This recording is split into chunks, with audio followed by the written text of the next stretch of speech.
Alors, pour information, est-ce que ça dérange quelqu'un que j'enregistre? Mais il y a juste moi sur la vidéo. Ah, comme à Pattaya? Oui. Parce que moi j'enregistre mais je ne diffuserai pas, voilà. Déjà, est-ce que ça te dérange que je diffuse une vidéo après? Non, mais c'était pas terrible la vidéo de Pattaya. Non, mais c'est juste. Demander à Nicolas de filmer, un truc comme ça. Moi, Oui, mais je pense que voilà, bon, le plus important c'est les échanges. Voilà, regarde, on regarde même pas la vidéo, c'est le son. Ou ne serait-ce que c'est pour moi, je vais peut-être pas le diffuser d'ailleurs, je vais peut-être garder juste pour moi, pour mon entraînement. Voilà. Mais en tout cas, s'il y en a parce que peut-être que ça vous attendez que la soirée se termine, vous me direz après s'il ne faut pas diffuser, je ne diffuse pas. Voilà. Alors je ne sais pas si tout le monde est arrivé. On aura peut-être un ou deux retardataires, mais je m'en occupe. D'accord. Donc j'ai ton feu vert? Ouais, ok. Bon. Ben, je vais rester un peu assis comme tout le monde alors. Bonjour à tous. Voilà, merci d'être venus. Voilà, on laisse la porte ouverte pour les retardataires. Finalement, je suis assez satisfait, je suis assez content. Je pensais j'ai eu peur qu'on soit 5-6. 3. Parce que j'ai eu. Comment? Comme tu m'as dit sur Facebook. 3. D'accord. Oui, c'est vrai, ouais, parce que je me suis dit, bon, on ne sait jamais. Voilà, bon, donc je pense qu'on est un bon petit groupe, je suis content. Sachant aussi que j'ai des gens qui sont venus me voir à l'hôtel et qui avaient peur de venir ici. Voilà, donc bon, voilà. Et après, bon, il y en a d'autres qui ont déjà voté, ça ne sert à rien, voilà. Et beaucoup de gens ont autre chose à faire que d'être là ce soir. Donc voilà, je suis très content d'être là. Voilà, j'ai pas préparé un truc à vous lire, etc. J'ai juste quelques points à vous dire sur, on va dire, ce qui serait presque une conclusion de la campagne, parce que ça fait déjà un mois que je suis en campagne. J'ai commencé assez tôt. Je veux dire un petit peu, voilà, ce que je tire de cette expérience. Et après, on pourra passer, j'espère, pas mal de temps pour échanger, questions-réponses. Je suis ravi d'avoir la présence de Mathias ce soir, comme ça on a des contradicteurs aussi, donc ils sont bienvenus. Comme vous le savez, c'est une réunion publique, voilà. Et voilà, un grand merci à Nicolas d'avoir organisé cela. Grâce à notre réseau de militants qui sont engagés pour la bonne cause, on arrive à organiser beaucoup de déplacements. Ça, c'est très important. Voilà, donc ça, déjà, c'est une chose de dite au sujet de notre mouvement. Je suis très satisfait de voir à quel point on est très organisé à tous les niveaux, même ceux, voilà, on a même un responsable reconquête au Kazakhstan. Il me dit, c'est quand tu viens, je sais pas, je vais essayer, il y a combien de Français au Kazakhstan, etc. Est-ce qu'il y aurait du monde à la réunion, voilà. Donc si je prends le billet d'avion pour voir 3 personnes, ça me fera très plaisir aussi de te rencontrer aussi, mais bon, voilà. Alors là, du coup, alors demain, pour information, du coup, je suis là, je pars demain matin. Ensuite, je vais à Mali 2 jours et du coup, vendredi, je suis dispo. Vendredi, j'étais censé aller au Japon pour une réunion publique au Japon. Bonjour Laurence. Ben voilà, madame, la conseillère consulaire me fait l'honneur de sa présence. Voilà, donc je devais aller au Japon, mais voilà, c'est compliqué pour le visa. Du coup, je suis disponible vendredi. Et je ne sais pas encore où je serai vendredi soir. Donc, ce sera peut-être Kuala Lumpur, c'est peut-être ailleurs. Voilà, si vous avez des idées, n'hésitez pas aussi. Bon, voilà, en tout cas, ça, c'est pour l'état de la campagne. Voilà. Voilà, j'ai commencé à faire campagne en réalité avant l'investiture. Je me suis déplacé, j'étais à Bangkok, c'était juste après les présidentielles. J'ai fait une réunion à Hong Kong. Bon, comme vous le savez tous, parce que vous avez lu tous les articles, vous avez vu ma bio, etc. Je ne vais pas vous refaire toute ma vie ce soir, je vais juste parler de 2-3 anecdotes. Voilà, dès que les présidentielles sont terminées, j'ai fait une réunion, c'était le 25 avril.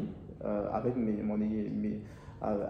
à Hong Kong, avec ceux qui le souhaitent pour faire un débrief de la présidentielle. Et le lendemain, je suis parti à Bangkok et je me suis dit, soit je suis investi et du coup on lance une campagne, soit je ne suis pas investi et je reste en vacances et après je rentre à Hong Kong. Voilà. Et après, voilà, ici, s'en suivi ce que vous savez, on a fait un programme très chargé.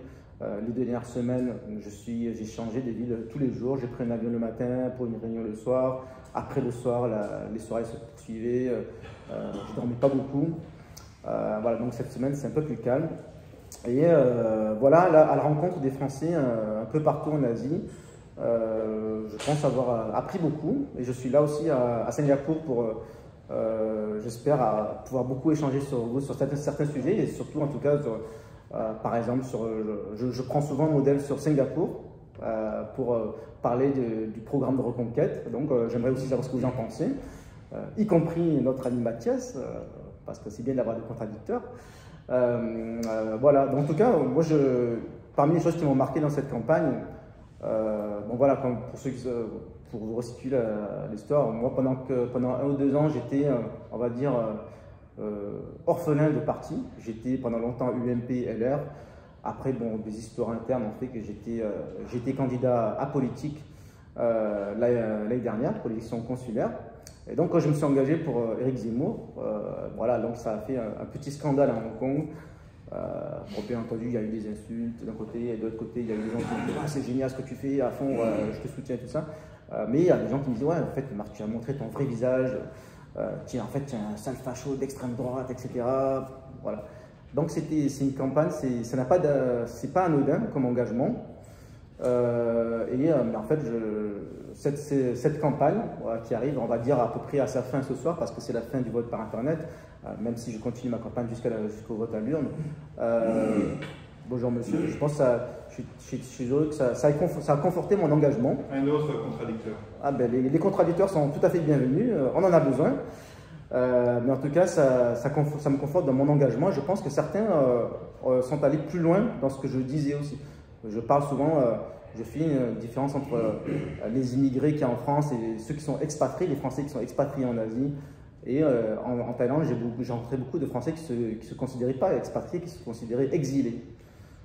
Qui disaient non, non, moi je ne suis même pas un expatrié, je ne reconnais plus la France que j'aime. Je suis exilé ici en Thaïlande, la France elle est foutue, c'est mort. Et voilà, donc je suis là pour t'écouter. Voilà, ils peuvent être émigrés voilà. Alors, mais je vais y venir. Émigré, voilà. Mais en tout cas, je suis aussi satisfait d'avoir rencontré beaucoup de gens qui ne votaient plus depuis 15-20 ans et qui finalement ont recommencé à croire à la politique avec Éric Zemmour et j'espère que ça continue maintenant avec ces élections législatives. Voilà. Alors, parmi les contradictions qui sont venues, moi, dès mon engagement, on me dit ouais, Marc, alors déjà, toi, tu es issu de l'immigration, et en plus de ça, toi-même, tu es un immigré en Asie, et tu es contre l'immigration. Et ça fait partie des choses que j'aimerais bien vraiment clarifier, parce que je pense que c'est tout à fait le contraire, justement. Parce que mes parents, quand ils sont arrivés en France, ils ont fait le maximum pour qu'on s'intègre, que je me sente français, et même plus que français, que je sois fier d'être français. Je dirais même qu'ils étaient extrêmes sur certains points. Par exemple, il m'expliquait, quand on votait, il me disait, en fait, quand j'étais petit, il me disait, en fait, il faut voter parce que si on ne vote pas, ils vont nous renvoyer au Vietnam. Et bien entendu, c'est pas vrai parce que je l'ai appris par la suite. Mais on voit bien la philosophie de mes parents pour notre famille en France. Et je pense que ça a beaucoup influencé l'engagement que j'ai aujourd'hui parce que je dois beaucoup à la France, l'éducation gratuite, l'esprit critique, la culture française. Et bien entendu, je me sens français avant tout, avec des origines vietnamiennes, etc. Mais il n'y a pas de... Comment? C'est a posteriori, c'est-à-dire que tes parents ont été autorisés à émigrer en France. Oui, oui. Alors, si tu veux, je vais... Est-ce que tu veux le drapeau français? On t'a pas dit. Ouais. Alors, si tu veux, je vais faire un petit débrief de tout ce que j'ai à dire. Et après, on va faire des questions-réponses. Mais après, ça ne me dérange pas qu'on mette... Mais bon, si on peut le faire le moins possible, c'est bien.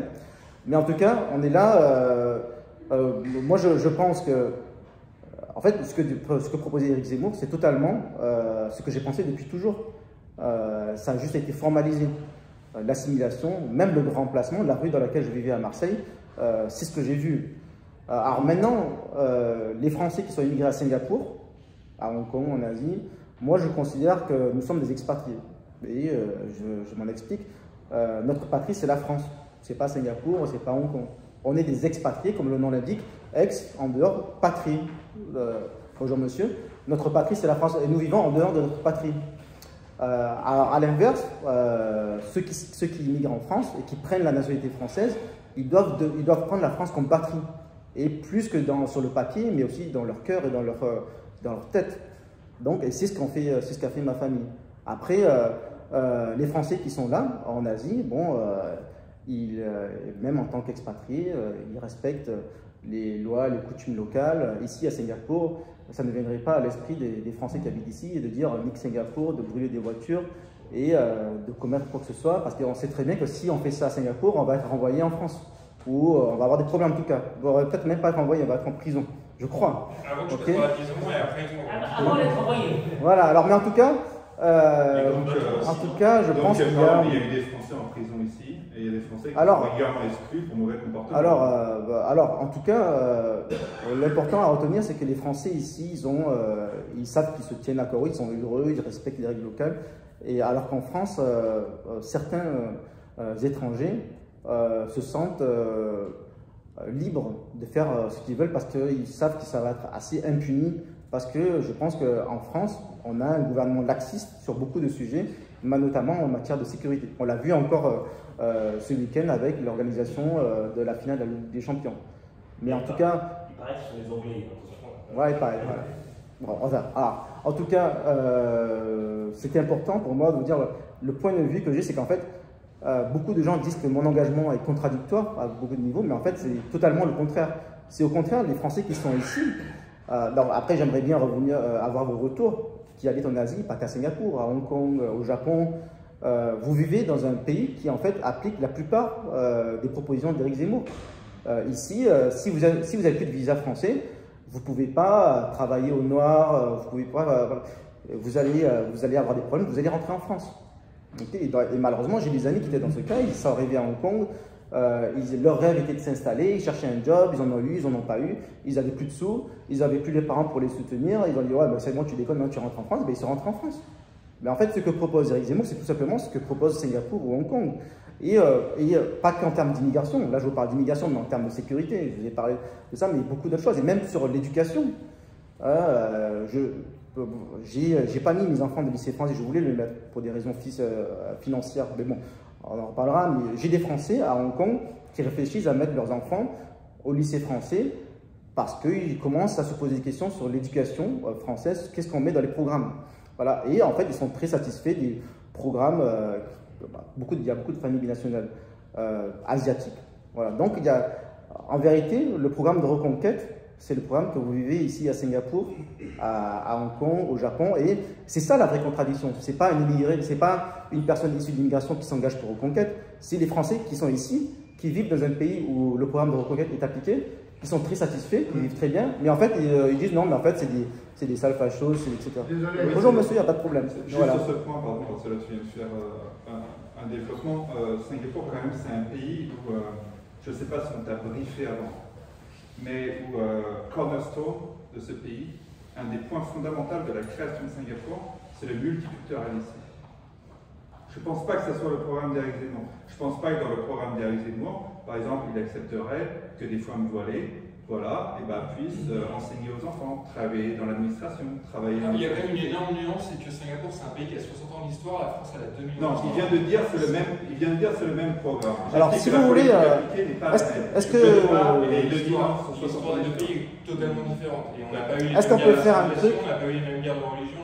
Mais oui, c'est parfaitement différent. On parlait de la politique. Et la nuance, c'est que Singapour, dès le début, a voulu être un pays cosmopolite et accueillir plusieurs cultures. Ça n'était pas le cas de la France. Bon, alors Mathias, est-ce que ça te dit qu'en fait, je vais dire 2-3 trucs que j'ai à dire, après ça va être rapide, pas trop long. C'est pas moi qui ai comparé les deux. Et après ça c'est pas moi qui ai comparé les deux, c'est Marc qui a comparé les deux dans son développement. La nuance, c'est qu'il parle d'une politique et pas d'un pays en général. Il parle de la politique spécifique du pays. On peut le laisser terminer, c'est ça. Faudrait elle-ci. Voilà. Non, mais je vais essayer d'être rapide, je vais pas parler pendant une demi-heure. Je suis pas là pour faire passer une bonne soirée quand même. Je suis là. Non, mais Mathias, je compte sur toi. Je compte sur toi. Après avoir parlé, tu peux me défoncer après si tu veux. Ok, voilà. On va juste. Voilà. Voilà, on va juste passer. Ah, mais Mathias, de manière. Monsieur aussi là-bas. Juste. Ressemble un peu au programme d'Éric Zemmour, avec des nuances comme celle-ci. Et je vous demande juste une chose. Ok, Marc. 5-10 minutes. Je parle pendant 5-10 minutes sans interruption. Voilà. Je vous le demande de manière républicaine. Si j'étais là à ta réunion, je n'aurais pas parlé avant la question-réponse. Voilà. 5-10 minutes, je vais dire ce que j'ai à dire. Après, vous pouvez me défoncer si vous voulez. Ok? Voilà. Donc, j'ai dit ça. Voilà. Ça, c'est un point à dire. Quand on aura fini les 5 minutes, j'aimerais juste pouvoir les répondre. Oui, mais après, ça va être open bar, tout le monde pourra dire ce qu'il veut. Ok? Donc,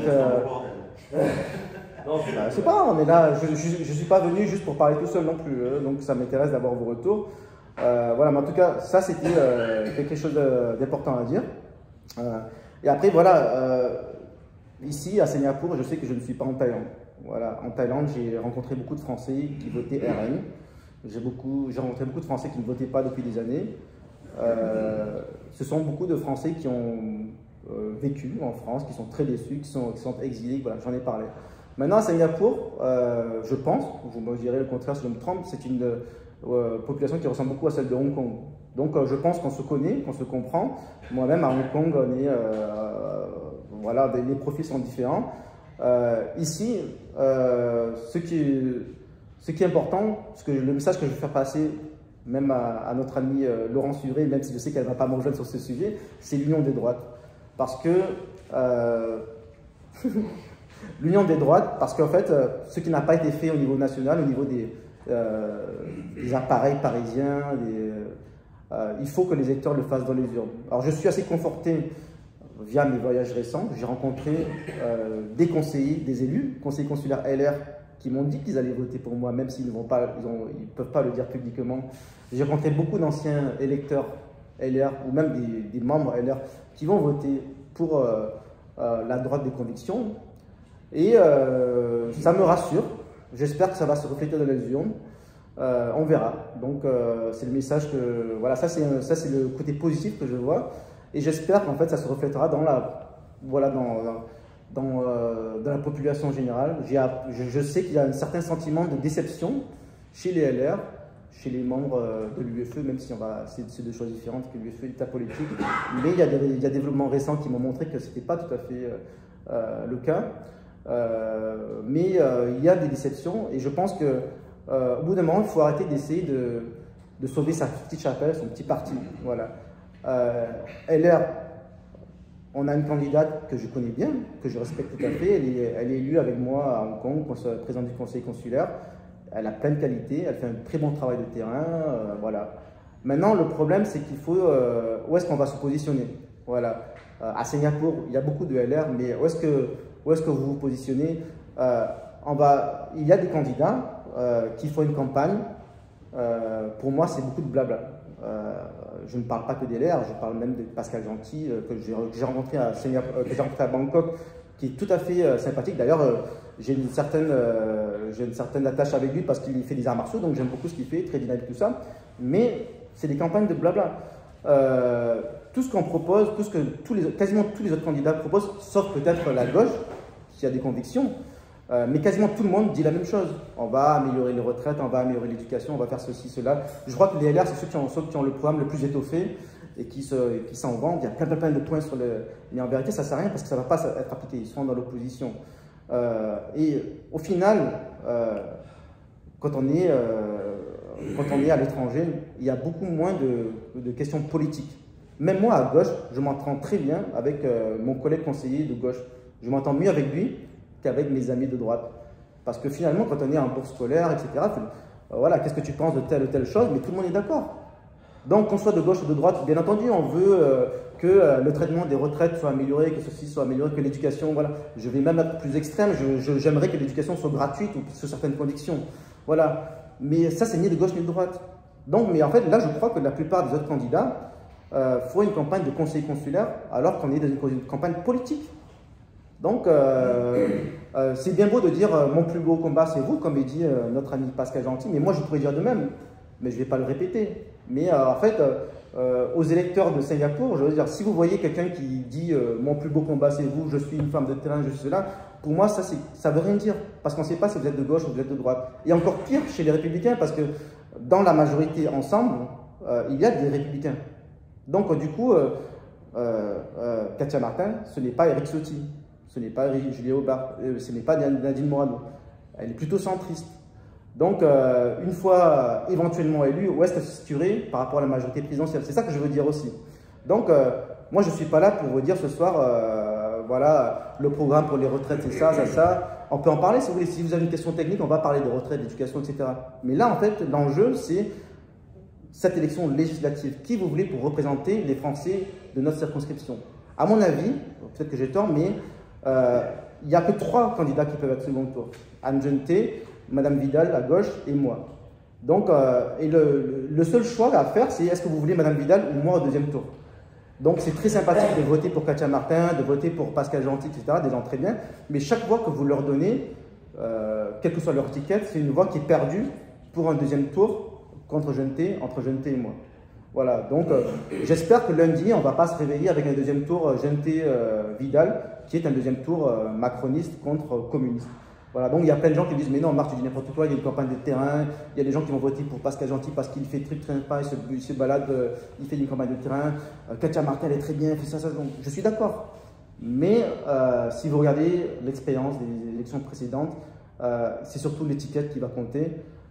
Et là, vous avez l'opportunité d'envoyer un député à l'Assemblée nationale qui ne sera pas à 100% pour tout ce que propose le gouvernement. Parce que, d'ailleurs, même Madame Jeantet, que je connais du coup parce qu'elle travaille les conseils consulaires, finalement, j'ai rien de personnel contre elle, elle fait du bon travail sur le terrain, elle va voir les gens, elle est venue à mes événements UFE, elle fait ce qu'elle a à faire.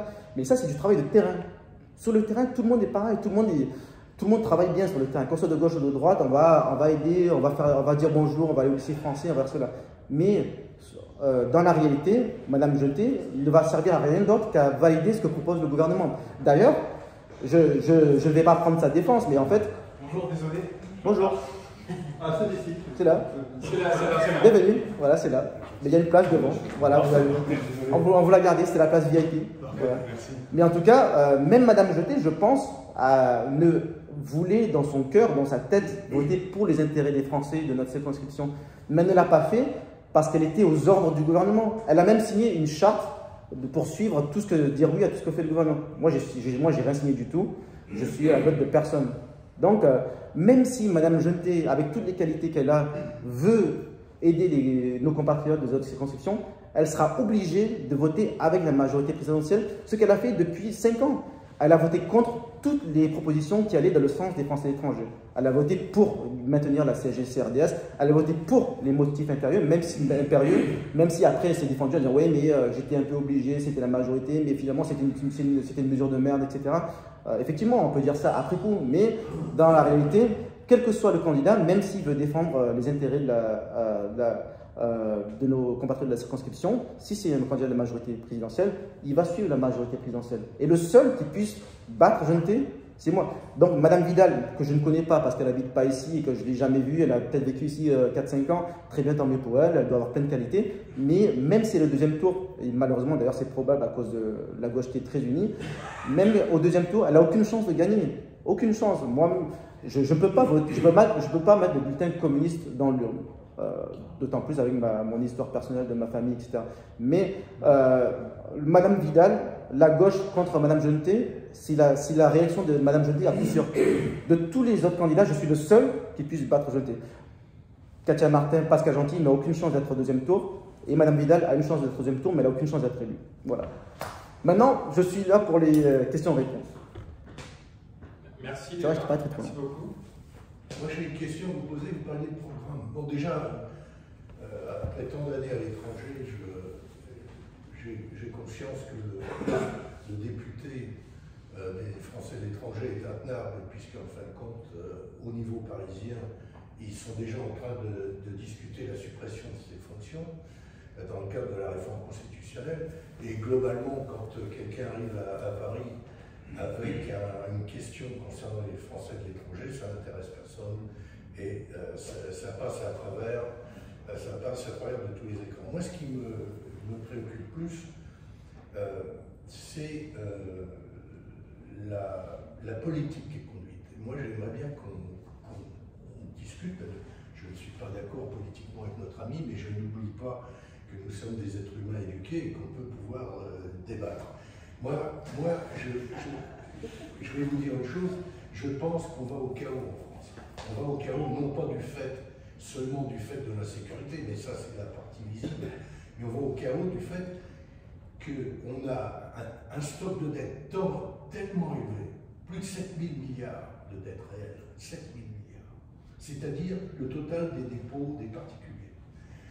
On a des gouvernements depuis 40 ans qui se foutent comme de l'an 40 du pays, et on est au bord du gouffre. Il va y avoir des taux d'intérêt qui vont augmenter. Moi, je plains le président Macron, je ne sais pas comment il va tenir le pays.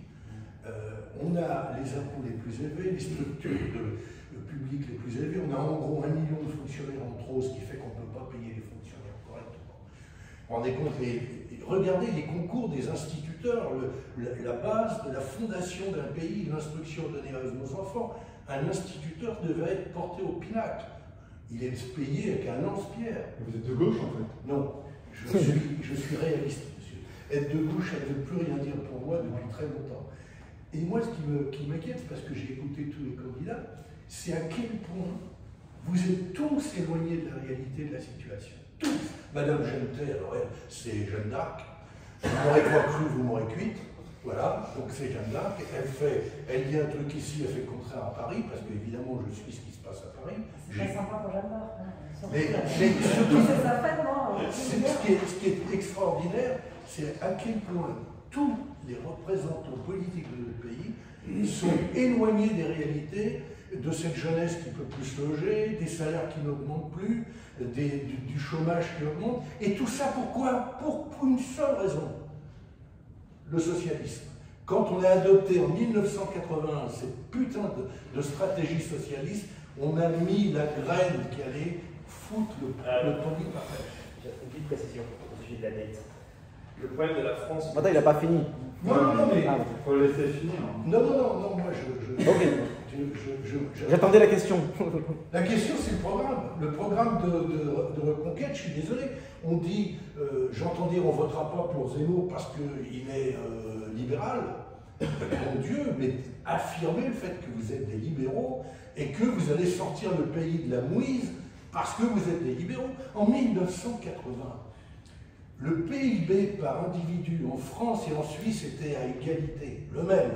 Aujourd'hui, la Suisse, c'est 2 fois 25 le PIB français. Il y a 3,4% de chômage. Oui, mais là, on est d'accord sur tout. Hein. J'ai même envoyé un mail à ce sujet. Mais affirmez-le, on n'entend pas.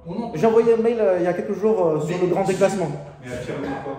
D'être libéral, d'appliquer une politique libérale et d'arrêter de dire aux gens, vous vous rendez compte qu'on est arrivé à distribuer des bons de la SMEUS? Des bons de la SMEUS tous les mois, un chèque inflation, un chèque pour ci, un chèque pour ça, tiré sur les caisses. Alors, quelle est votre question? La question, le programme libéral, il est où le programme libéral? D'accord, ok, bah oui, donc là j'ai une question. Bah, il est où le programme libéral? Moi je pense que le programme libéral, il y a eu un programme libéral. Zemmour a parlé des diminutions d'impôts, il a parlé des CGCRD sur les salaires, il y a plein de choses sur le programme. D'ailleurs, il était assez similaire à celui des LR et des marcheurs sur certains points. Voilà. Et donc, de ce point de vue, on peut donner raison à notre ami de gauche qui critique les marcheurs d'être de droite. Mais en tout cas, je suis d'accord avec vous qu'il y a des choses il faudrait aller plus loin sur certains sujets. Moi, par exemple, il y a un sujet qui, je ne sais pas pourquoi, il a été complètement omis, c'est les 35 heures. Moi, ça fait, depuis que je suis engagé en politique... C'est une belle réforme quand même. Depuis... comment? C'est une belle réforme quand même. On peut avoir des idées différentes, mais en tout cas, de mon point de vue, c'est quelque chose qu'il fallait... C'est quelque chose qui aurait dû être supprimé depuis 20 ans. Mais même Zemmour n'en a pas parlé. Mais on peut aller très loin là-dedans. Là, on peut parler toute la soirée. Voilà. Mais moi, j'assume d'être libéral. Mais en tout cas, si ça peut répondre un petit peu à votre question, si Zemmour a fait dans notre circonscription 13,5%, alors que Le Pen a fait 5% et elle a fait beaucoup plus en France, et que les Français de l'étranger sont attachés au programme libéral d'Éric Zemmour. Donc, Le Pen n'a jamais eu la cote à l'étranger. Il a caché son côté libéral Il n'a pas si... Attendez, quand Zemmour arrive sur un plateau, il est face à des journalistes qui veulent le détruire, et donc ils lui mettent tout le temps dans les pages, comme il a fait le voile. Les musulmans. Le voile. Le voile, on s'en fout en France, c'est pas le sujet. Ouais, il en parle. Non, c'est pas le sujet. À partir du moment où Zemmour parle des voiles, il se met dans la panade. Il ne faut pas parler de ces sujets-là. Wow. On est cuit. Est-ce que ça répond un peu à votre question sur le libéralisme? Ça ne répond pas à la question. Non. On a T'as un électeur. Pourquoi on ne parle pas on n'est pas plus libéral? Mais voilà, moi je vous réponds pour ma. Après, il ne faut pas oublier que c'est une élection législative pour notre circonscription. Oui, mais moi, je fais un pas sur les législatives. On élit des. Mais là, on est là pour parler de ça. Oui, on élit des oui, ce qui est important, parce qu'après les législatives, il va y avoir en juillet l'augmentation des taux de la Banque Centrale Européenne. 1%, c'est 7,5 milliards. Sur 10 ans, ça va faire 70 milliards. Sur 10 ans, le pays va craquer. Qu'est-ce que vous allez faire si vous dites aux gens, on continue à vous distribuer des chèques, tirer sur la jeunesse? Il faut dire aux gens que le système nous conduit dans le mur. Et ils le savent dans leur fort intérieur. Monsieur, moi je suis. de la dette va être terrible, on est d'accord. Ouais. Mais attendez, moi j'ai une question. Alors, on va laisser la parole à plusieurs personnes parce que, quand même, merci en tout cas pour votre intervention. Une petite précision, j'aimerais, si tu es élu, j'aimerais apporter la précision à Paris parce qu'il mentionnait les 7 000 milliards de dettes. Mais en fait, ce n'est pas les 7 000 milliards de dettes en tant que telles qui sont le problème. Le problème, c'est que la dette ne nous appartient pas. Contrairement à un pays comme le Japon, par exemple, donc le Japon n'est pas forcément l'exemple, surtout, on est d'accord, mais ce que je veux dire par là, c'est que ça appartient à qui la dette française? Aux pays arabes, aux États-Unis, à la Chine, à la Russie, mais donc, en fait, en tant que tel, la dette n'est pas forcément un problème, mais on n'a pas de contrôle. Enfin, ce que vous êtes en train de dire, c'est que si les 7 000 milliards appartiennent aux Français, on peut prendre leur. Non. Bah oui, c'est ce que Non, ce que je veux dire là, c'est qu'il y a moins d'effondrement de l'économie d'un pays. D'accord. Bah écoutez, tout ce que vous dites, je suis d'accord, hein, mais je pense qu'on s'éloigne un peu du sujet. Non, pas du tout, c'est vraiment le cœur du sujet. Allez-y. Ce que je veux dire par là, c'est que si l'élection venait à produire le résultat escompté, donc à être élu, le retour à Paris, il faudrait peut-être que tous ceux qui sont à l'Assemblée nationale, le gouvernement, aient conscience, on va dire que leur nom, la plupart, mais les forcer à faire quelque chose sur le fait qu'on est tenu en laisse par les créanciers étrangers. Ce qui est sûr, c'est que si je suis élu, et comme je suis le seul en capacité d'être élu, contre Jeune T, je ne serai pas quelqu'un qui va rien dire, qui sera à l'Assemblée nationale juste pour faire acte de présence et voter pour à tout ce que propose le gouvernement. Donc, s'il y a des choses à dire, et s'il faut que je récolte vos témoignages pour les porter à l'Assemblée nationale, je le ferai. Voilà. Par contre, si monsieur vous dites, comme vous le dites, que vous faites l'impasse législative, ça n'arrivera pas. Donc, s'abstenir, c'est voter Jeune T. Moi, j'ai déjà voté, donc. Ah, bah, ok. Je suis pas abstenu. Ok. Ah, ben vous aviez fait de l'impasse, donc j'ai cru que vous vous absteniez. Alors, quelque chose que je veux juste préciser, ce que disait beaucoup Alex Zemmour dans son programme, c'est quand même qu'une des priorités, s'il arrive au gouvernement, c'était de pouvoir faire un audit des comptes publics et de pouvoir comprendre comment a été géré l'argent, parce que là, le principal problème qu'on a à l'heure actuelle, c'est qu'on n'a pas les informations. Ce dont vous parliez, il y a plusieurs députés qui ont essayé d'obtenir l'information, de savoir qui possède réellement la dette française, et c'est une information qui est quasiment impossible à obtenir. C'est très compliqué. Donc même les députés n'ont pas vraiment accès à cette information. Il y a beaucoup de rétention de la part de grands corps d'État ou des NARC et qui sont bien placés. Et du coup, c'est pour ça que notamment on voulait faire un audit de la dépense publique et de la dette publique. Il y a plein d'audits à faire. Porté par l'ensemble des députés, espérons-le, s'ils sont élus sous l'ITF de Reconquête. Moi, je veux faire un audit sur les élections par Internet aussi. Oh. Ça, c'est ok. Pourquoi? Parce qu'il me semble que ça ne fonctionne pas parfaitement. Je ne sais pas si tu penses que tout est parfait. Non, mais ça n'a jamais fonctionné en fait. J'ai une question concrète ici pour vous et qui est concrète aussi pour les Français de Singapour. Vous avez sûrement entendu parler d'une des propositions de Jean-Luc Mélenchon qui visait à augmenter les impôts pour les Français de l'étranger, les aligner sur les Français de France. Donc c'est une question qui nous concerne tous ici parce que si une telle mesure venait à être votée, bien sûr on aurait nos impôts augmentés, ce serait mauvais pour nous. Donc j'ai une question pour vous et aussi pour monsieur qui est sympathisant de Jean-Luc Mélenchon, j'imagine. Ma question c'est, est-ce que vous soutiendrez une telle mesure qui viserait à augmenter l'impôt des Français à Singapour? Est-ce que vous voterez en faveur d'une telle mesure? Et si oui, ne pensez-vous pas que c'est une mesure qui serait injuste? Parce que nous, les Français à Singapour, nous n'avons pas l'hôpital gratuit, nous n'avons pas l'école gratuite, nous n'avons pas accès à tous ces services gratuits parce que nous ne sommes pas en France. J'aimerais avoir votre perspective, bon, écoutez, aussi la perspective de monsieur qui a l'air de soutenir le mouvement lutte. Ah, c'est bien. Et précision, Madame Genté a fait une proposition de loi dans ce sens lors de son premier mandat. Ouais. Et après, finalement, ça a été retoqué, ça a été changé. Alors, déjà, moi, je ne vais pas faire comme tout le monde. Ça n'a pas été retoqué. Hein. Oui, finalement, ils ont changé la loi de finances, ça ils auraient donné l'idée.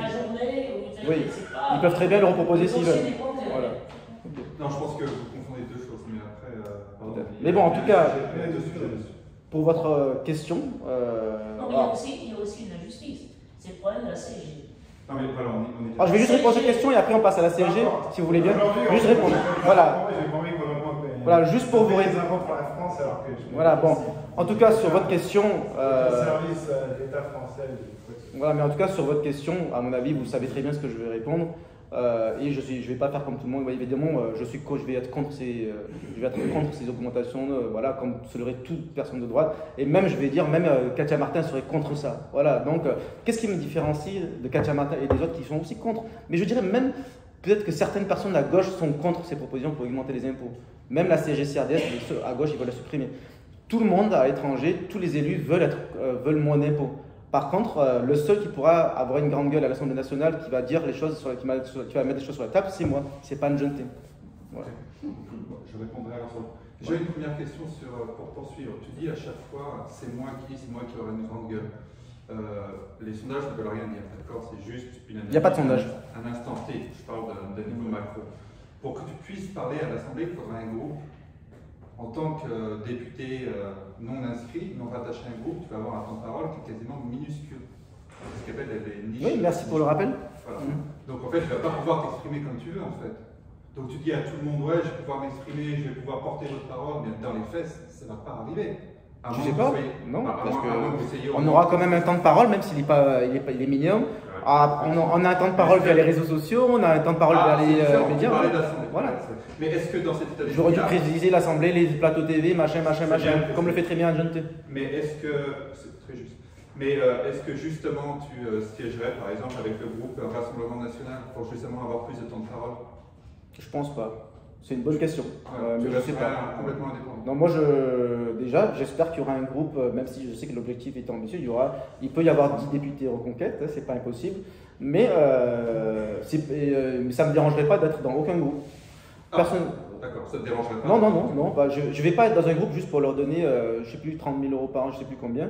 Je vais pas être obligé de m'inscrire dans un groupe comme l'ont fait la SFE. Ils se sont sentis obligés de se rattacher aux Républicains. Du coup, maintenant, ils peuvent très bien dire qu'ils sont ni de gauche ni de droite, qu'ils sont apolitiques, mais ils sont rattachés aux Républicains. Moi, pour l'instant, je suis Reconquête et je veux me rattacher au groupe Reconquête. S'il y en a pas, la question se posera après. Mais en tout cas, je ne suis pas automatiquement lié au RN, ce que je n'ai jamais été vraiment proche donc ça n'a pas de sens. Pour répondre juste sur les impôts, alors je fais très vite, juste une petite précision sur les impôts. En fait, il y a deux choses.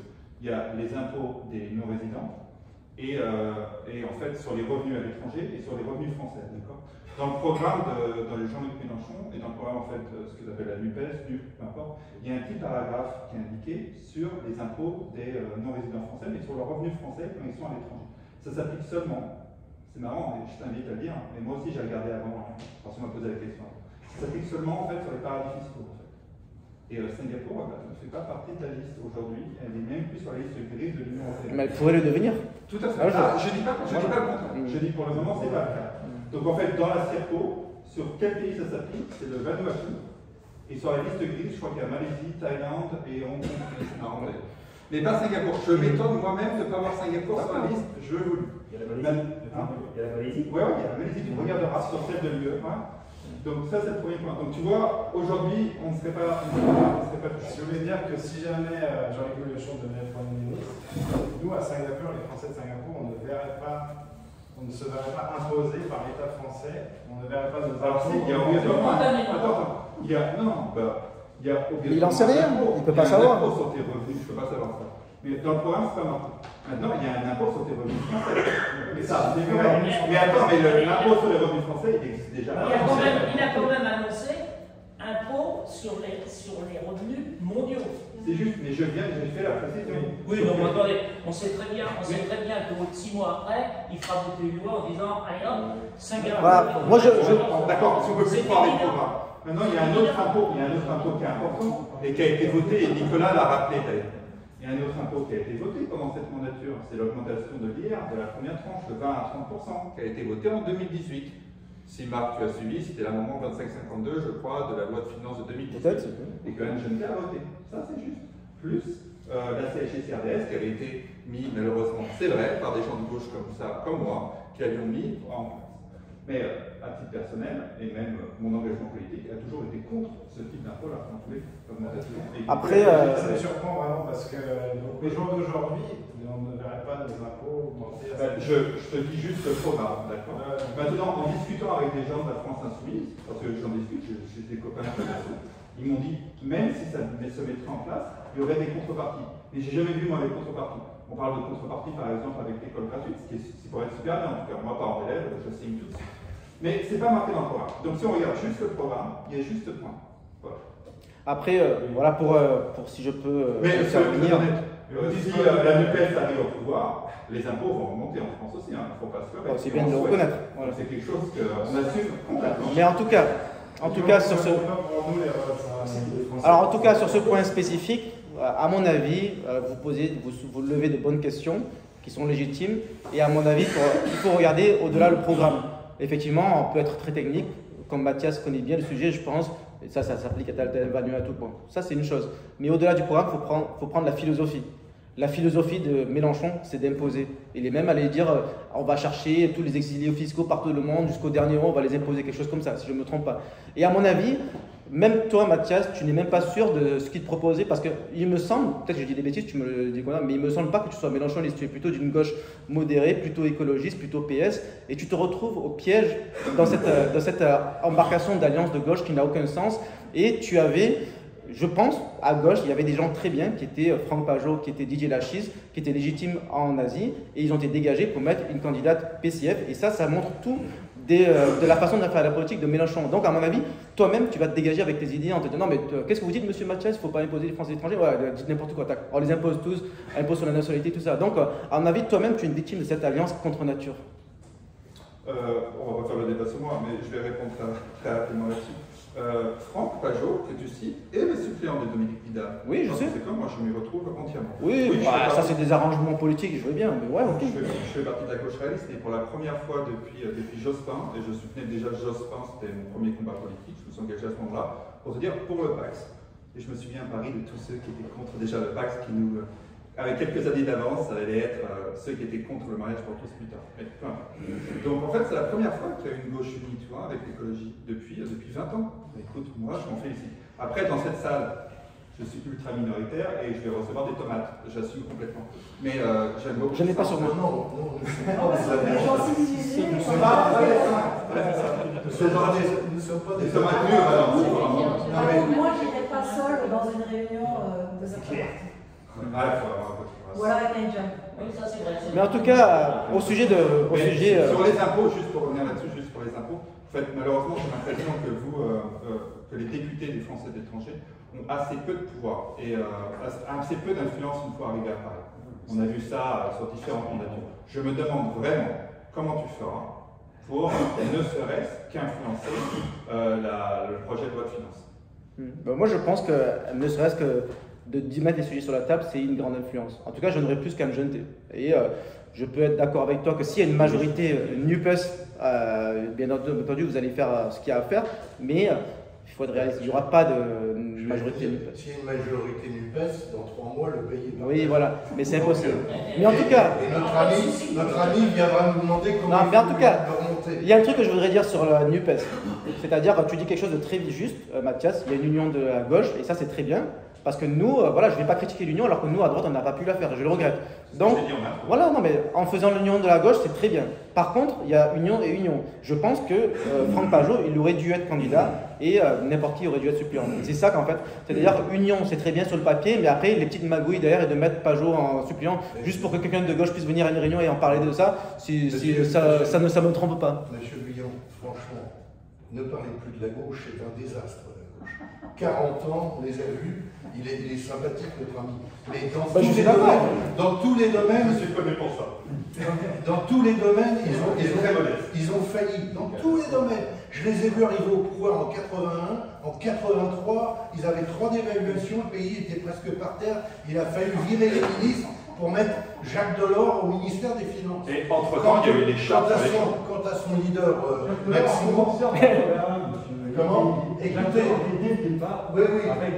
Non, Jacques Delors, il n'était pas au gouvernement, il est rentré en 83. Quant à leur leader, Maximo, qui tape sur les riches, il fait partie des 10%. On l'appelle Jean-Luc. Oui, moi je l'appelle Maximo, parce que c'est un imposteur fini quand il va au Venezuela voir Maduro et qu'il reçoit des cadeaux. Et puis vous lui demanderez de ma part, qu'est-ce qu'il a fait de l'argent quand il a vendu son siège politique à Massy Palaiso, qui a été payé avec les donations d'État et qu'il a mis l'argent dans sa poche.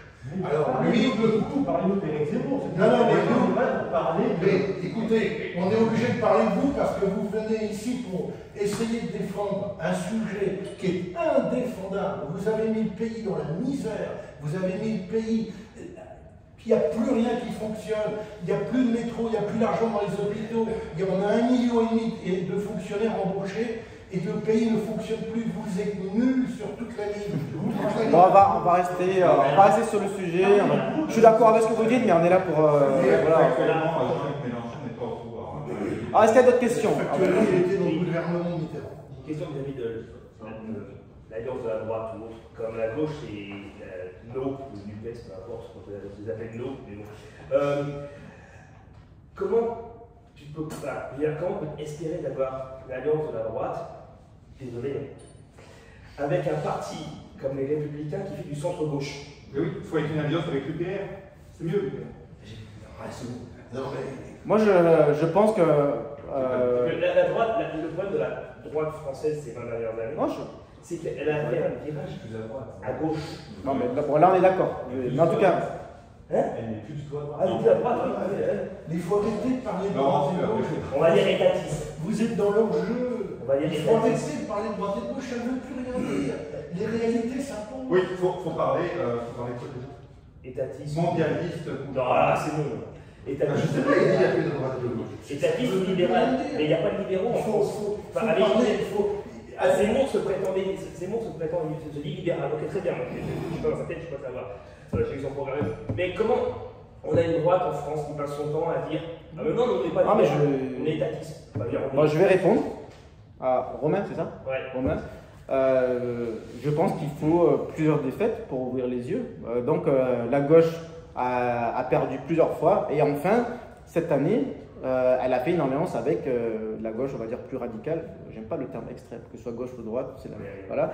Donc ça a surpris plus d'un PS. Voilà. Et je pense que les LR, ça va jamais disparaître parce qu'il y a toujours des gens comme le PS, ça va pas disparaître. Mais il leur faut cette défaite aux législatives pour qu'enfin ils commencent à travailler avec nous. Ou alors peut-être il en faut encore une autre, mais il en faut plusieurs, tout simplement. Et c'est pourquoi aussi le RN présente des candidats contre Reconquête, parce qu'ils veulent tuer Reconquête. Et voilà, donc en fait, en gros, il y a à gauche, à cause de tout ce que monsieur dit, ils ont fait n'importe quoi pendant 40 ans, ils ont tellement fait n'importe quoi que maintenant ils se sont rendus compte qu'ils sont obligés de faire l'alliance. À droite, on est presque dans cette situation, mais on n'y est pas encore. Donc il y a encore une bataille à droite pour voir qui représente la droite. Après, à mon avis, dans 5 ans, dans 10 ans, dans 15 ans, la politique française va ressembler un peu plus à la politique américaine, où il y a des gens plutôt centristes gauche et il y a des gens qui sont plutôt républicains, mais les vrais républicains, pas les républicains français, les républicains américains, qui sont un peu plus rigoureux sur certains sujets. Donc à mon avis, on se dirige plutôt vers la... Mais en tout cas, pour l'instant, on a 3 gros blocs et on se redirige un peu plus vers deux blocs, mais ça va venir naturellement parce que les gens se réveillent quand ils sont battus. Et ça, c'est vrai pour les partis politiques, c'est vrai pour la France aussi. La France est en train de mourir, mais on ne se rend pas compte. Il faut que ça s'enfonce encore plus pour que plus d'autres personnes se réveillent. Et puis comme Macron ne va pas être réélu dans 4 ans. Voilà, donc... c'est pas sûr, ça va passer le septennat. Il va changer la Constitution, il va se représenter. Donc c'est ça. Pourquoi il n'y a pas d'union? C'est parce qu'ils ont besoin d'argent aussi. Ils présentent un candidat RN parce qu'ils ont besoin de 1,64 € par voix. Les LR font pareil aussi. Il y a des gens qui sont salariés au siège LR en France. C'est de l'argent, c'est leur métier. Ils gagnent leur vie avec, ce sont des professionnels de la politique. Moi, je ne gagne pas ma vie avec la politique, je le fais par conviction. Mais dans ces partis-là, c'est des gens qui vivent de ça. Ils ont besoin de payer leurs factures. Donc, ils sont candidats et il n'y a pas d'union des droites parce qu'ils veulent l'argent. C'est vrai que je veux dire, regarde la primaire des Républicains, c'est Ciotti qui a perdu contre. Mais si Ciotti avait été candidat pour les Républicains, je ne suis pas sûr, les Républicains auraient fait combien 4,2. Ils auraient fait plus. 4,7, non, c'est ça, non? Voilà, donc pas remboursé, obligé de demander sur Facebook qu'on fasse des dons pour elle, pour Noël. Non, ça, c'est notre sujet. Voilà, mais là, ce que je veux dire par là, c'est que s'ils avaient tous. C'était la bataille d'ego de côté, leur ego de côté, essayer de tous se regrouper, faire une alliance de la droite, je pense que c'est quand même plus fort que nos. Ouais. Moi j'avais une question pour toi, donc j'ai beaucoup parlé, donc c'est très intéressant. C'est vrai? Pas de problème. Sauf qu'il y en a d'autres qui n'ont pas posé de questions, qui veulent intervenir. Alors, priorité pour ceux qui n'ont pas parlé. Exactement, c'est ce que j'allais dire. Moi j'ai une question en fait, juste sur le parti Reconquête, en termes d'organisation, de structuration, comment ça se passe post-élection présidentielle? On voit bien le nombre de militants. Oui. Bah, écoutez, ça se passe très très bien. Je suis agréablement surpris. Je pense que c'est le seul parti qui a organisé une journée entière de formation avec tous les candidats. J'étais à Paris avec 500 candidats, c'est un truc de fou. J'ai rencontré même ceux qui étaient à l'étranger, loin comme moi, mais voilà. On s'est retrouvés à Paris, c'était énorme, super bonne ambiance et tout le monde était à fond. Beaucoup de jeunes et je vois que c'est vraiment l'avenir parce qu'il y a pas mal de gens qui voient à court terme mais aussi à long terme. Ils savent que là, c'est en fait c'est la droite qu'on attendait depuis des années et enfin elle est là. Alors peu importe les résultats, est-ce que c'est 7%, est-ce que c'est cela, est-ce qu'on aura un député, est-ce qu'on aura 10, est-ce qu'on en aura plein, on ne sait pas, mais en tout cas les idées sont là. Maintenant c'est à nous de construire ça. Donc il y a plein de gens qui me reparlent encore de la présidentielle, Éric Zemmour, mais en fait maintenant il faut parler plus de reconquête. Moi je ne suis pas Éric Zemmour, moi je suis Marc Guyon, c'est moi qui suis candidat là. Et donc c'est complètement différent. Et c'est des gens comme moi qui vont construire l'avenir à reconquête. Par rapport au parti traditionnel,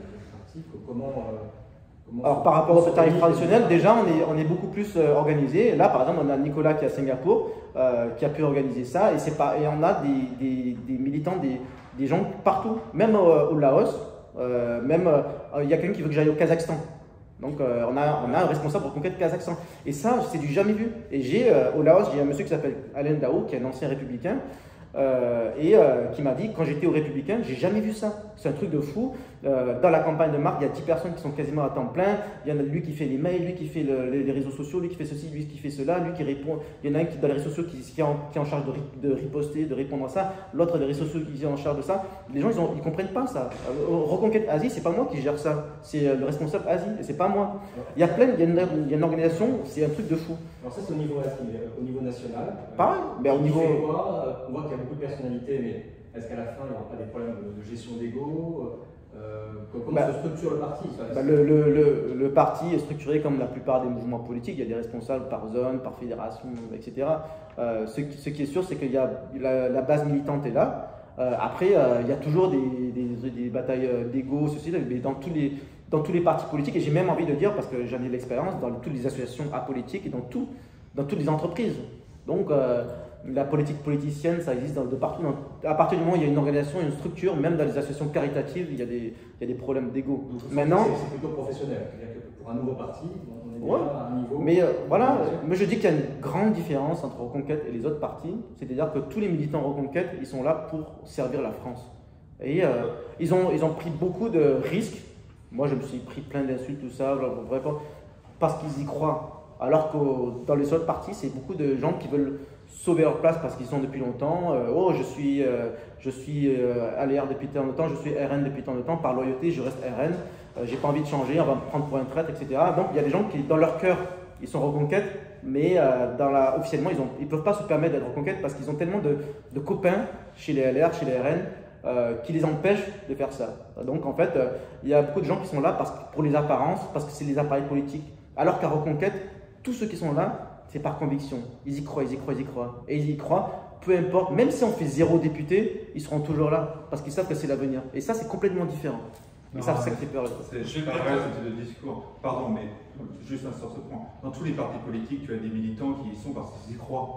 Ah non, mais j'ai pas dit qu'il n'y en avait aucun chez les autres, j'ai dit qu'il y en a plus chez Reconquête. Voilà. Alors que les partis comme on doit lever, quoi.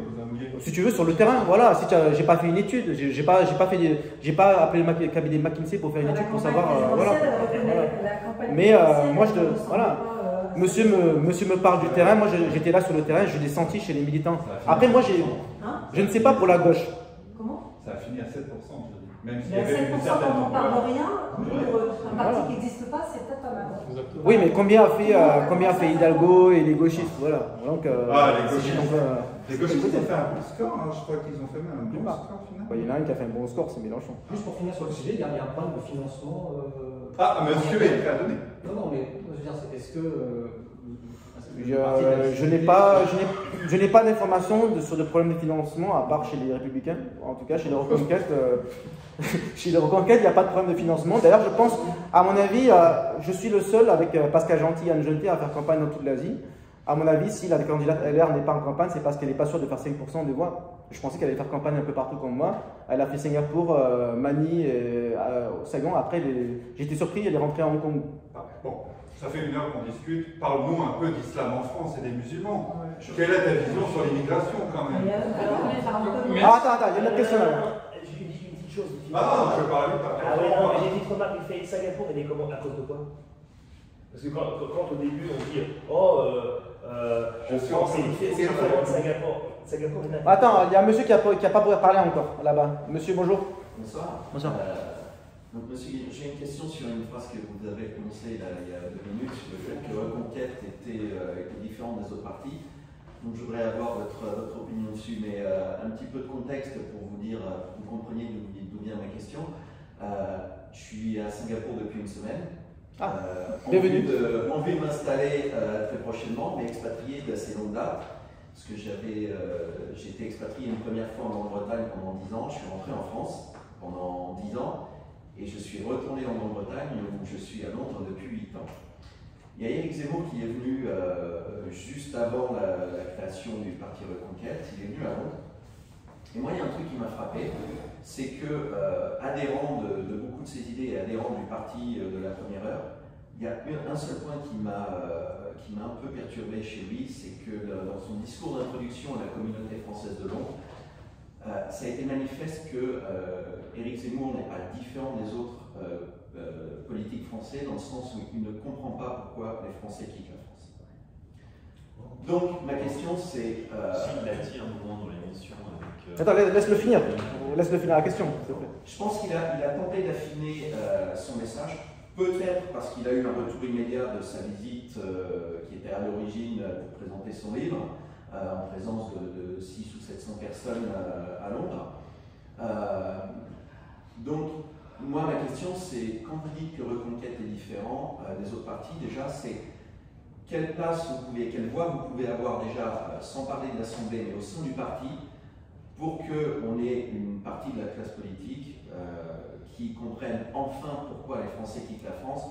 En gros, je pense que Éric Zemmour, il est abreuvé par le système politico-parisiano-parisien qui lui laisse penser que les Français quittent la France uniquement pour payer pour l'impôt. D'accord. Donc je pense qu'il y a une mécompréhension du fait que moi j'ai quitté la France une première fois en 98, c'était pour des raisons très différentes de la deuxième fois où j'ai quitté la France. J'ai 2 enfants, je ne suis pas célibataire, mes enfants ont hâte de venir s'installer ici. Ils n'ont pas du tout hâte de retourner en France. Donc, quelle voix vous pouvez apporter pour apporter cette compréhension et qu'on ait enfin un parti Quitter la France, je n'ai pas compris. Est-ce que vous pouvez nous expliquer moi j'ai compris, je vais répondre si vous voulez. Et après, on pourra établir. Qu'est-ce que vous voulez la France m'a tout pris et Londres m'a tout redonné. Quand j'ai eu. Après, voilà, comme beaucoup de gens, comme vous êtes humains, vous traversez des périodes de vie où voilà, la vie fait les choix à votre place. Donc, dans mon cas, ça a été pour des raisons familiales, divorce. La France m'a tout pris. Vous pouvez pas facilement vous relever en France. Et une fois arrivé à Londres, le bol d'air, et en quelques années, j'ai retrouvé tout ce que le système français m'avait allègrement pris. Quand je dis pris, il y a aussi le fait que comment voulez-vous vous relever en France, comme par exemple en 2015, donc avant le référendum du Brexit, j'avais postulé, je ne comptais pas quitter la France une deuxième fois. J'avais postulé à 197 offres d'emploi. 0 entretien d'embauche. Et en mettant mon CV en anglais sur Internet, tout d'un coup, des offres d'entretien, pas qu'en Grande-Bretagne, en Allemagne, en Suisse, en Arabie Saoudite, en Grande-Bretagne.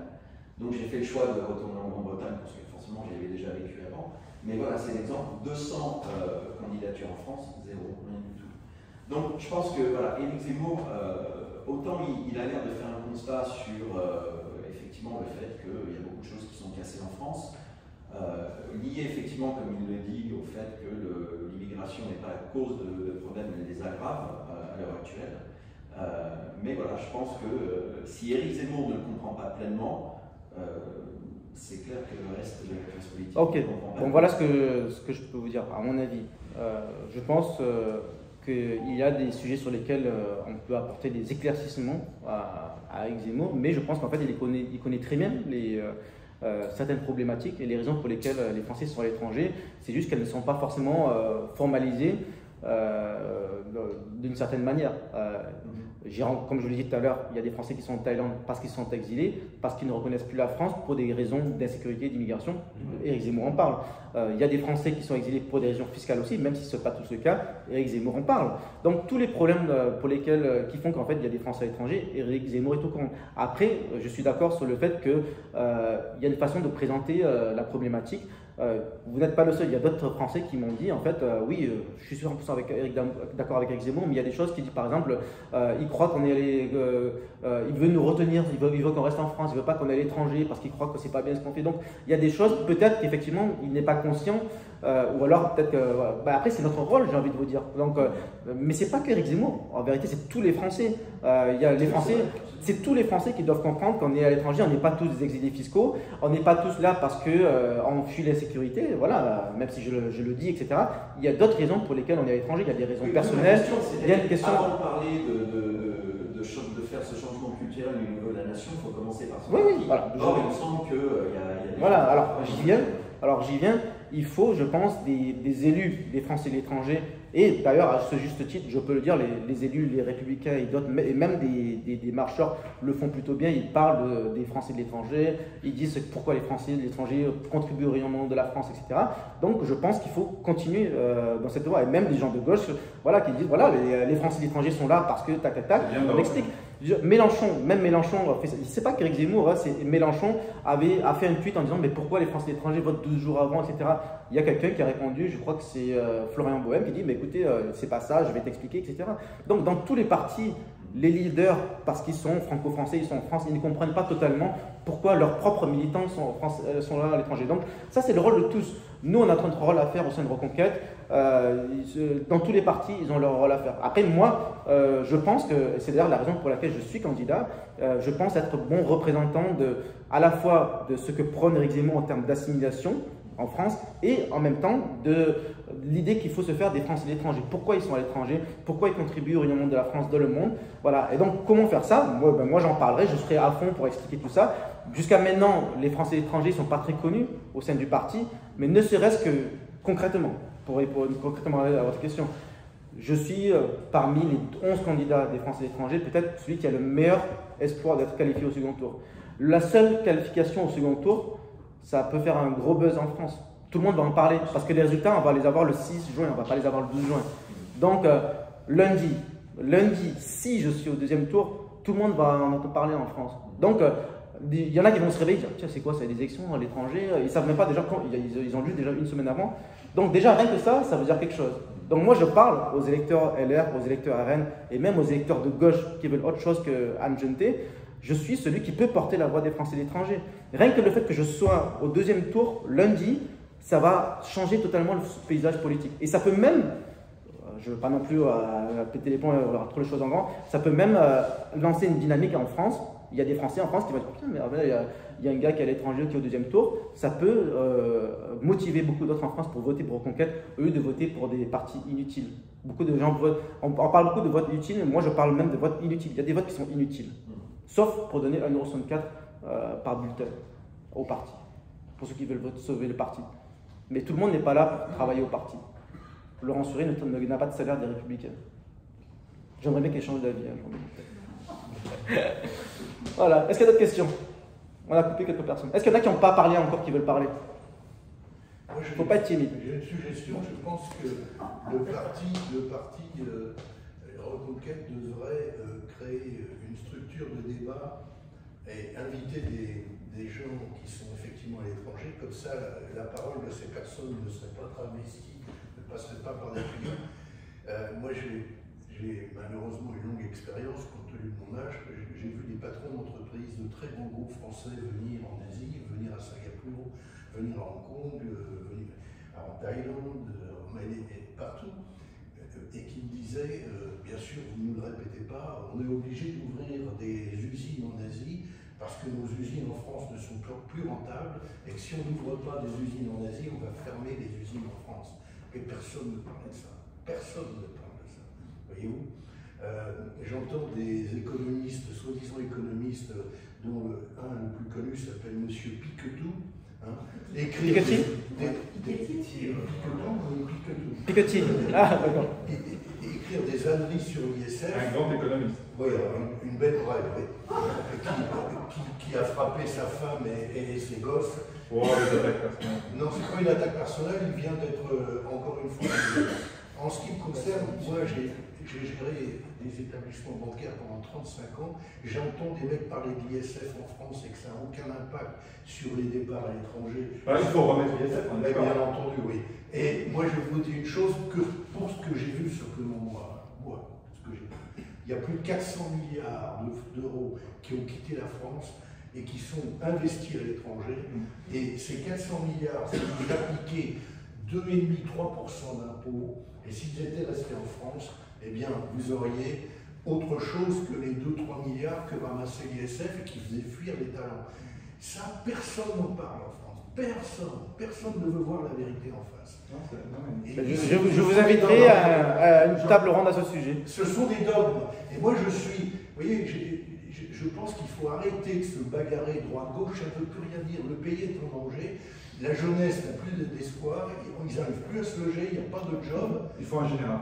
Il faut un gouvernement qui comprenne les choses et qui arrête. Enfin, on donne la parole à un économiste atterré qui s'appelle Thomas Porcher, qui a écrit un bouquin que j'ai décortiqué de A à Z.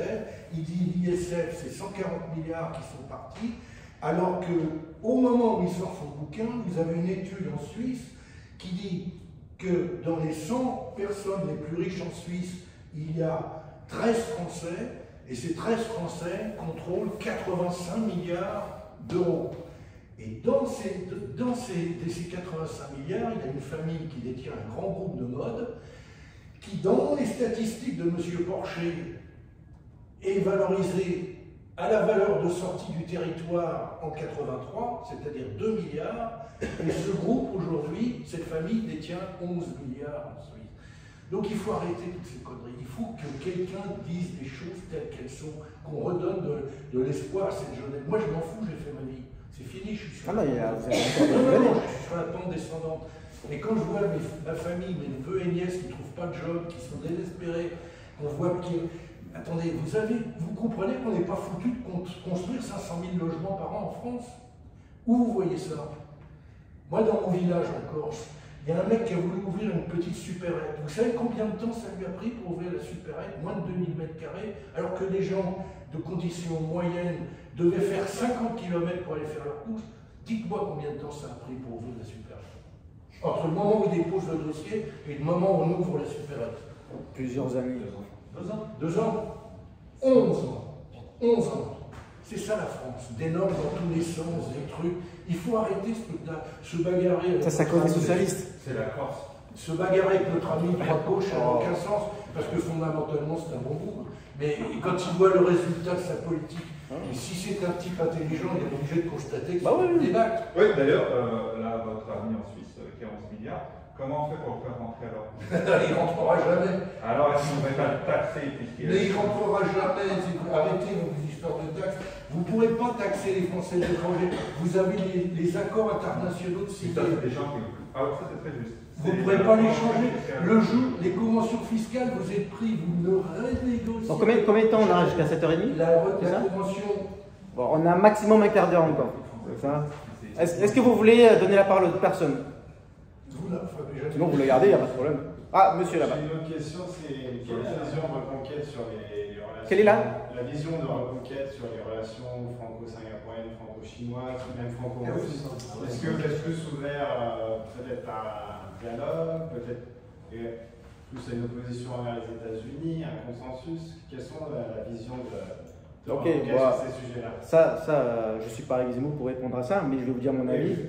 Déjà, ce qui est sûr, c'est que Reconquête est pour l'indépendance des nations et que chacun y trouve son compte. Voilà, que ce soit dans l'Union européenne, en Asie. Et après, tout ce qui contribue au rayonnement, aux échanges économiques, je pense qu'on va aller dans ce sens. C'est-à-dire, les échanges entre Singapour et la France, bien entendu, on va faire tout ce qui est notre pouvoir pour y contribuer. Mais là encore, ça fait partie des sujets, tous les candidats, on va dire, seront plus ou moins pour. Voilà. Mais en tout cas, chaque État est souverain et il y a des... alors, le Reconquête, et même on m'a posé plein de questions sur la politique étrangère depuis toutes ces semaines. Moi, en tout cas, je suis candidat pour être un élu de la nation, et dans tout ce qu'on m'a donné, moi, je ne me mêle pas des affaires des autres pays. Donc, j'ai rien à dire sur la politique de la Chine, sur quoi que ce soit, ni sur la gestion du Covid, ni quoi que ce soit. Et en plus, j'habite à Hong Kong. Voilà. Mais je sais que les gens de gauche aiment bien dire ceci, cela, poser des questions sur machin, les Ouïghours, les machins, les musulmans. Moi, pour l'instant, ce qui m'intéresse, c'est déjà de sauver la France. Alors déjà, si on arrive à sauver la France, on va s'occuper des musulmans à Ouïghours. C'est vrai, mais bon, après 1h15, on ne sait toujours pas comment tu comptes sauver la France. Je sais pas, je crois que je l'ai dit, on a passé 1h15 à en parler.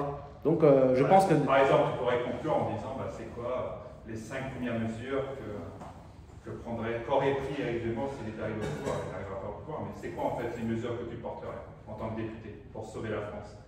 Déjà, il y a une mesure qui est celle d'être dans l'opposition. Déjà, je ne vais pas voter dans le sens du gouvernement. Ça, c'est j'ai un programme sur 5 points, sur l'éducation qu'on veut gratuite, sur la CSG-CRDS, sur la création. On n'a pas parlé de plein de choses, le statut des entreprises françaises à l'étranger. Ça fait partie des mesures que je proposerai. Mais là, la première mesure à faire, c'est déjà de ne pas avoir une députée macroniste réélue en Asie. Voilà, donc... mais des mesures au plan national, on peut en débattre avec notre ami. Oui, mais là, on en a pour 3 heures. Parce que je sais que le monsieur veut parler d'immigration, d'islam, etc. Là, je t'invite au resto, tu peux en parler au restaurant. Je posais juste vraiment une question politique sur les 5 mesures. Ça me semble logique. Moi, je vais vous en donner tout de suite. Suppression de toutes les normes qui sont au-dessus des normes européennes. En France, on a une fonction publique qui se défend en imposant des normes absolument impossibles à tenir. Alors vous dites, décret, suppression de toutes les normes qui sont au-delà des normes voulues par la Commission européenne. Voilà, bon, ça c'est une priorité pour monsieur, tant mieux, ça peut être une des mesures. Déjà la question elle est caduque, Zemmour n'est pas au pouvoir. Après, si tu me parles personnellement, moi personnellement, oui, il y a des mesures que je préfère. Il y a des mesures qui sont plus importantes que d'autres. Par exemple, la légitime défense pour les policiers. Ça, si Eric Zemmour était au pouvoir et si j'avais mon mot à dire, j'aurais mis cette mesure en priorité. Pourquoi? Parce que moi, déjà, en tant que Marseillais, j'ai vu ce qu'est devenu ma ville et je ne veux pas que tout le reste de la France devienne comme Marseille. Voilà. Ça, c'est une mesure. Après, toutes les autres mesures sur l'éducation, effectivement, j'ai pas envie qu'on aille dans les écoles dire aux enfants, demander aux enfants qui ont 8 ou 9 ans, est-ce que tu te sens plutôt qu'un garçon, comme une fille, etc. Ça, c'est aussi une autre mesure. Mais ça, là, je vais pas te donner 5, je vais te donner 100. Là, je t'invite au resto, on en parle toute la soirée, si tu veux. Mais là, faut revenir. Je demandais juste 5, t'as mis un peu de temps. Voilà, mais là, on est là pour dire, est-ce que tu crois vraiment que ta candidate peut gagner? Mais je ne suis pas candidat ce soir, Charles. Ta candidate. Je ne suis pas candidat. Je n'ai pas. Ta candidate, là, c'est pour dire que tu soutiens.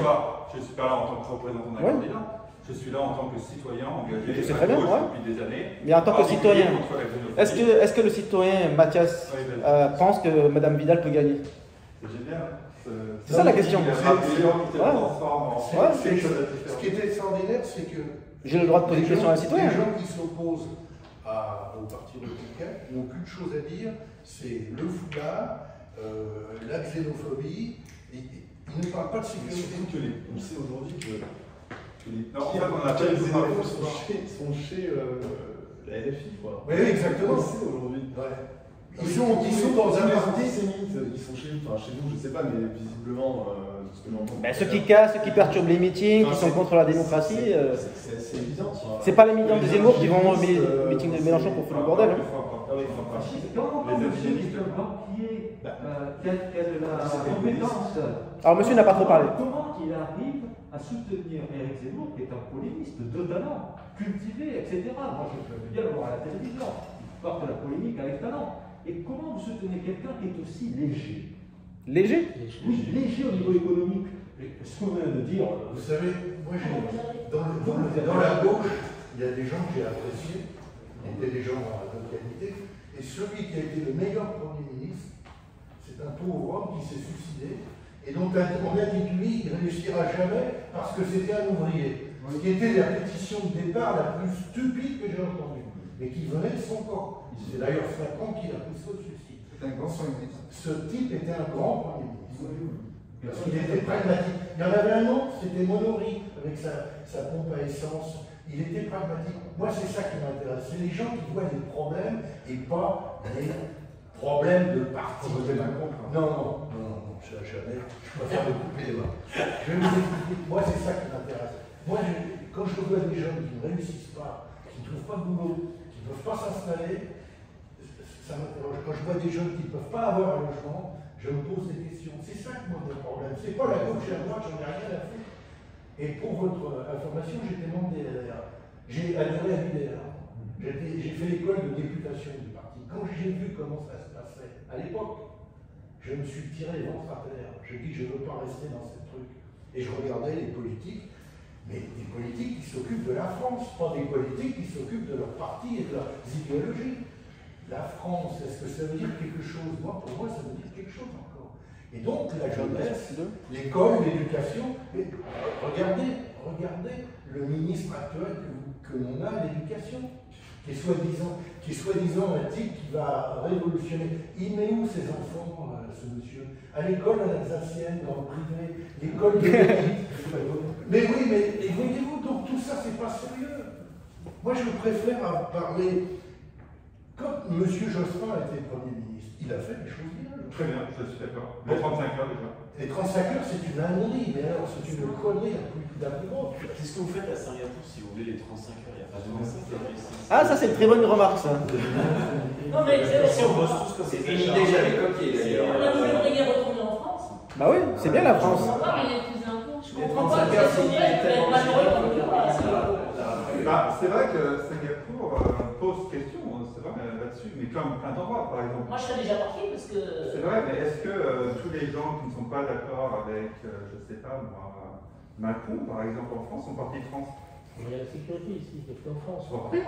Bah. Oui, tous les gens qui sont pas d'accord avec Macron sont partis. Attends, il y avait pas de non, question. ils ne sont pas partis de France, non? Parce qu'on n'est pas d'accord avec la politique menée par un pays ou un endroit, ou que ce soit une société ou autre, on doit partir. Vous ne réalisez pas à quel point c'est difficile de partir en plus. Bah, il y en a plein en France qui ne sont pas d'accord avec la politique qui reste. Hein. On peut parler de la grande démocratie singapourienne. Alors, je pense qu'on va bientôt conclure. Peut-être une question, une dernière ou une deux.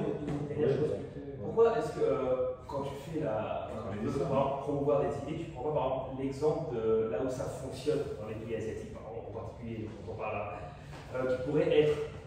Je sais que tu n'auras pas forcément un groupe ou autre, c'est pas ce que je dis. Hein. Par exemple, on voit des idées qui fonctionnent dans certains pays, sur le plan de l'éducation, sur le plan de la justice. Bon, alors je ne dis pas qu'il faut mettre le cahier en France. Hein. Bon, on remarque, c'est peut-être pas une mauvaise idée. Mais des choses qui fonctionnent en Corée du Sud, au Japon, en Hong Kong. Bah, il me semble que c'est ce que je fais depuis des semaines. Je ne l'ai pas formalisé, mais c'est ce que je fais. Ça fonctionne. J'ai dit là où ça pouvait fonctionner pas, là où ça fonctionne partout. Moi, à titre personnel, le canning, je suis pas contre. Hein. Après, bah écoute, je peux conclure sur ça et après on peut avoir d'autres questions. Je vais vous dire une information. Quand j'étais président des CCE, et il y a eu une commission italienne qui a été chargée de faire les bonnes pratiques. Moi, j'ai envoyé au nom de la section de CCE le fonctionnement des HDI à Singapour, le financement des HDI, l'accession à la propriété à Singapour. CCE de Singapour? Avec les quotas par race. Oui, absolument. Je trouve ça parfaitement justifié. Attendez. Respecte les mêmes lois. C'était qui le secrétaire général de ce groupement, sous M. Attali, c'était M. Macron. Il n'y a pas une seule réaction. Pourtant, si en France, vous faites accéder à la propriété dans le système des HLM, les gens qui sont au bas de l'échelle et qui commencent à monter, vous passez d'un taux de propriétaires de 53% à 70, 75, 80. On dit qu'on va à taux variable. Voilà, mais non. Alors là, non, il peut être bloqué au 7 non, ça, je peux vous dire que là... Et en plus tu as les intérêts, quoi, tu peux emprunter auprès du HIB, tu as des taux différents. Vous avez un autre système qui atterrit à Singapour, c'est quand vous avez plus de 65 ans, vous pouvez vendre votre HDB et engager au gouvernement. Vous pouvez même le vendre avant. Et tant pis, non, mais engager. C'est-à-dire que vous touchez un revenu mensuel jusqu'à votre décès. Ça, c'est encore un supplément de retraite. À faire remonter au niveau du parti. Ah, mais je fais remonter. Les bonnes pratiques étrangères. Alors, notre ami a raison. Je veux dire, moi, je suis pour les quotas par régime. Ouais. D'ailleurs, le ministre de l'Éducation nationale est d'accord, il va le proposer. Mais il n'y a rien de mal de savoir qu'il y a tant d'Asiens, tant d'Arabes, qu'il y a tant d'Asiatiques. Et surtout, ça détruirait le communautarisme. Voilà. Et puis après, on verra comment les choses vont s'inscrire. Moi, c'est bien noté, ça fait partie des choses que je ne défie pas. Mais quand je montre ma carte d'identité, sa carte moyenne, où il est écrit caucasien, en France, il tombe à la renverse. Mais surtout, moi, je regarde mon étage, il y a un Indien, un Chinois, et il y a ma femme, qui est malais. Donc il y a trois différences dans le même étage. Comment voulez-vous tenir compte de toutes les ethnies? Ça, c'est personnel. Non, mais je veux dire, il faut bien tenir compte de toutes les ethnies. Mais en tout cas, ouais, c'est une bonne question. Mais bon, déjà, sur la pratique, c'est ce que je fais déjà, d'ailleurs, même pas que depuis quelques semaines, depuis des années. Ça fait des années que j'habite en Asie, que j'en parle à mes amis de France qui fonctionnent en Asie ou pas. Je n'ai pas attendu la campagne pour le faire.